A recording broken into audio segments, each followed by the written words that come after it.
Ay balita muna tayo kasi ito yung isa sa dahilan kaya yung iba ay nakakansilan ng employer. Kinakancel ng employer, halimbawa yung CCBI sa kadahilanan na humina ang company.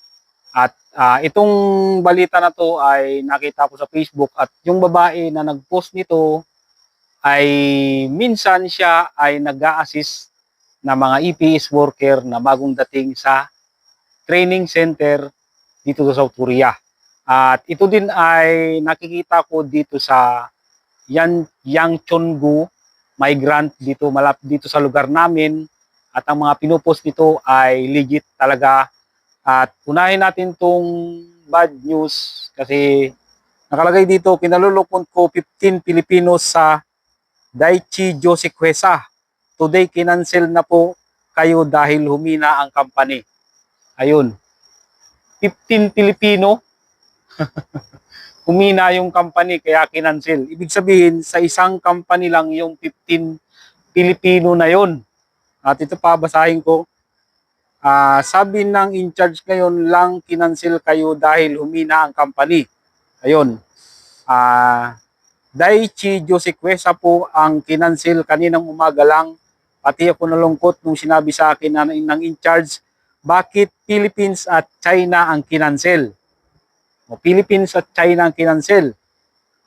Ibig sabihin, kumukuha din pala ng EPS worker ang Korea sa China. Mga Vietnam lang ang pinili at hindi sila kinancel. Yun. Mga Vietnam ang kinuha lang, hindi kinancel yung mga Vietnamese. Super laki din ang nagastos ng company nyo sa pag-hire sa inyo.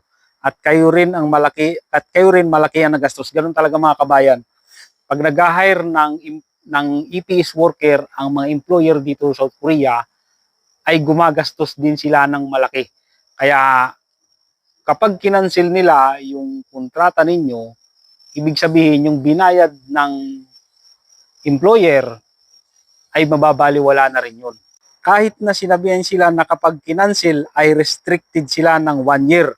Yun, marirestrict sila ng 1 year kapag nag-cancel sila ng kontrata na sa kukunin na nila EPS worker sa Pilipinas. Ibig sabihin na restrict sila, 1 year silang hindi makakakuha ng EPS worker. Hindi makakapag-hire ang company.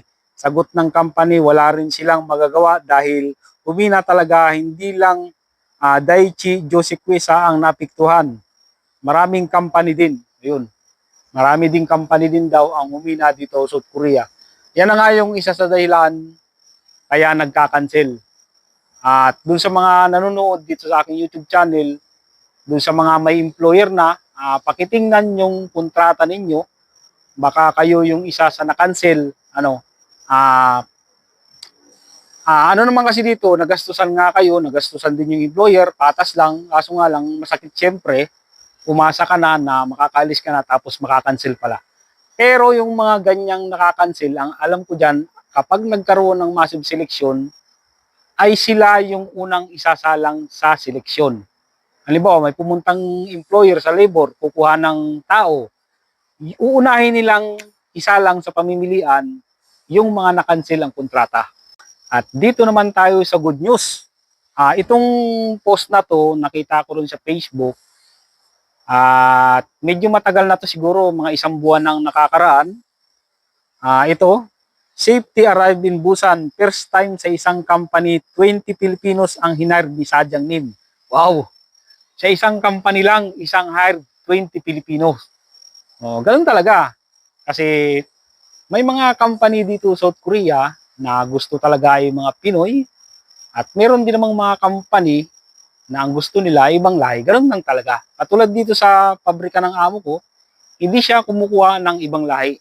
Pinoy lang talaga ang gusto niya kasi subok na niya ang Pinoy, kilala na niya ang mga ugali ng Pinoy.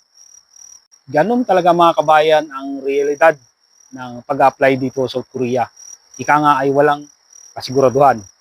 At sa mga naghihintay ng employer ay wag kayong wag kayong magpapikto diyan sa mga korupsyon na balita sa Pilipinas, ano yan.